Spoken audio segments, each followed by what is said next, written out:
देखा सोहर ओहर बिना नेगे के नाई गवा। हाँ सोहर गवावा मोहर निकाला तब सोहर हुए। हाँ भाई सोहर पे मोहर।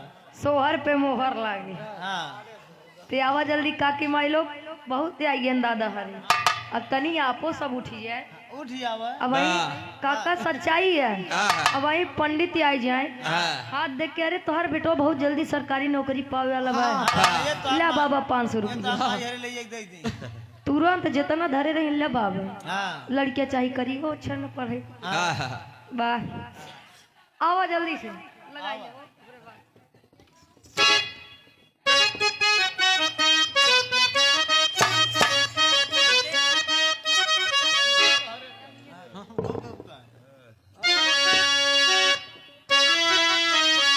वाह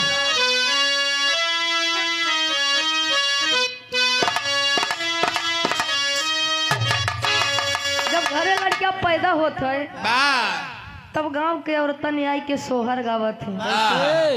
लेकिन बेटो एक भाई भाई है बेटी एक भाई ना है। लेकिन कमी के करबा ए नहीं सही। हाँ तोहरन कंपनी कमी हम जाना चाहिए कमी है नहीं सही बेटा खुद औरत हो के खुद बेटिया हो के जब वो नहीं समझते तो दोस्त के कर दे भैया नहीं करेंगे भाई।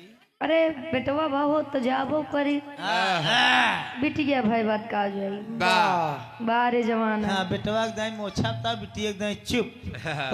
एक बात जान ले गुरुजी इस समाज का सिखाऊ बताऊ अपने पैरे कुल्हाड़ी मारा भैया काहे केतनो समझाऊगे जैसे गया अरे जाए दे उनका जौन कहा था हम जौन कहते ओका सुने ऐसा ही कहा था। देखा कहा थे पहले अपन देखा तब दूसरे के देखा अपने गांव वाले के बात बताते इनका सही नहीं कहा था का करवा कंपनी तो हो रही है।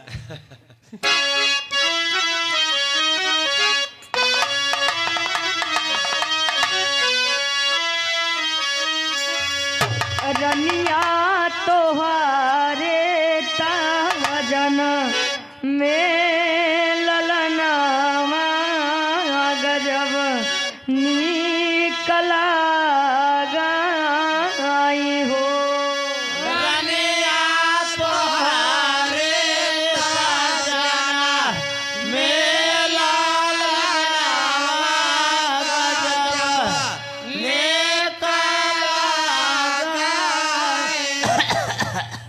सपारी अटक जाए काकी दादी लोग जब गाँव थी तब ऐसे नहीं होते कैसे तो इतना ज्ञान भावना सुपारी अटक गया था ना खा। अच्छा कहे कि देवता साहब फूल बरसा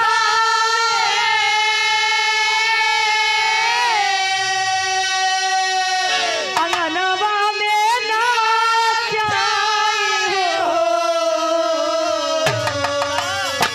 काकी माई लोग आवा जल्दी अब चली चलक बेला बा ढेर समय नहीं लगा। दुकान बंद होता आप शर्मा जी ने आवा तभी ना बादर के बड़ा सही सवाना जब निकला गई हो।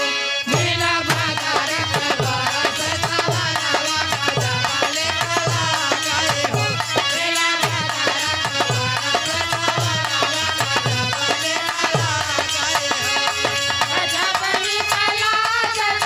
सवाना जब निकला गई हो। बिना बादर के बड़ा सही सवाना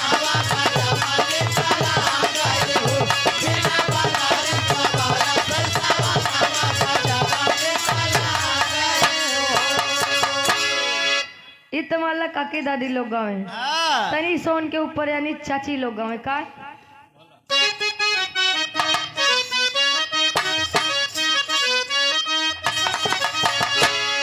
अरे भला जे कर पिराय उहै जाने दूसर के हुका जाने। भला जे कर पिराय उहै जाने दूसर के हुका जाने। भला जे कर पिराय उहै जाने दूसर के हुका जाने। भला जे कर पिराय उहै जाने दूसर के हुका जाने। जेकरे ऊपर बीता था वही जाना था। जकरे पैर न फूटी फटी बेवाई का जाने उ पीर पर आई उका जाने पीर पर आई कहे सासू न जाने ननदियो न जाने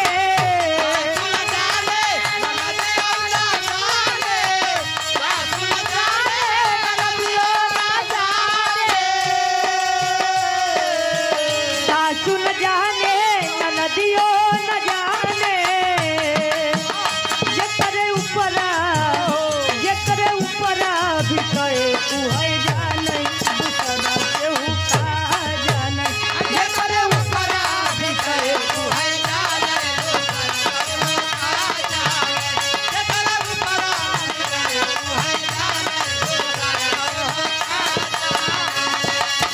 ए हो ललन तोहर चितवन कैसे ए हो ललन तोहर चितवन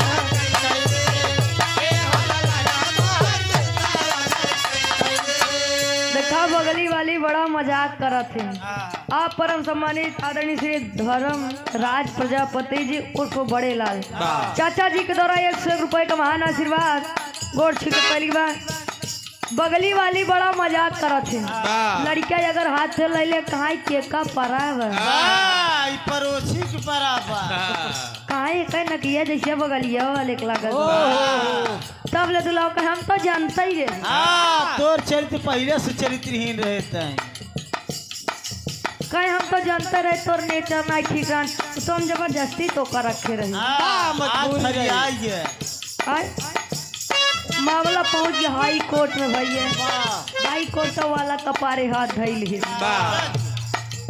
लड़कवा लाई के कहाँ का ए हो ललन अरे ये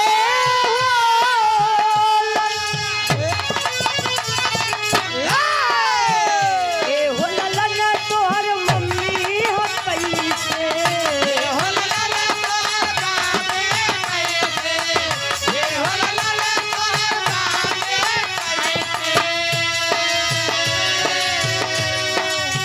मम्मी कैसे हो मम्मी कैसे कैसे यहाँ मछिया बैठी रानिया जैसे मछिया बैठे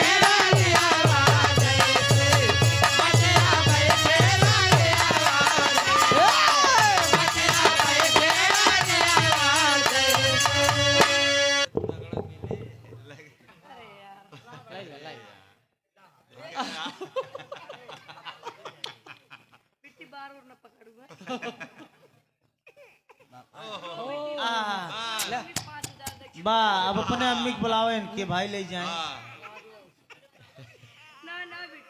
ला ला ला दे दे रो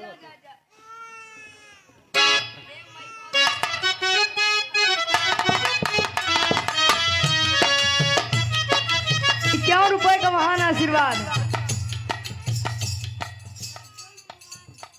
राजोल श्रीवांश के राजोल श्रीवांश शिवांश और राजोल राजोल शिवांश वाह ₹51 का महान आशीर्वाद तनम तने पलव ना एक जगह दे ला ए हो ललन अरे ये हो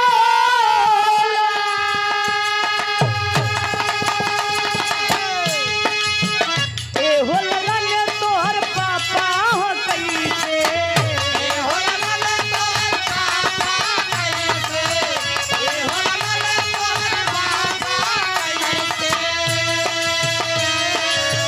पापा कैसे हो पापा कैसे पगड़ी बांधे राजनवा जैसे पगड़ी बांधे पगड़ी बांधे राजनवा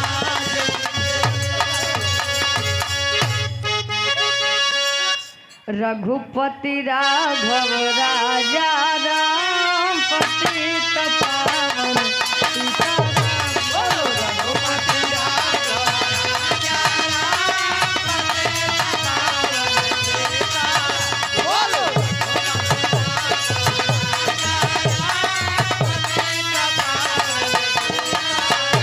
हाँ ईश्वर अल्लाह तेरो राम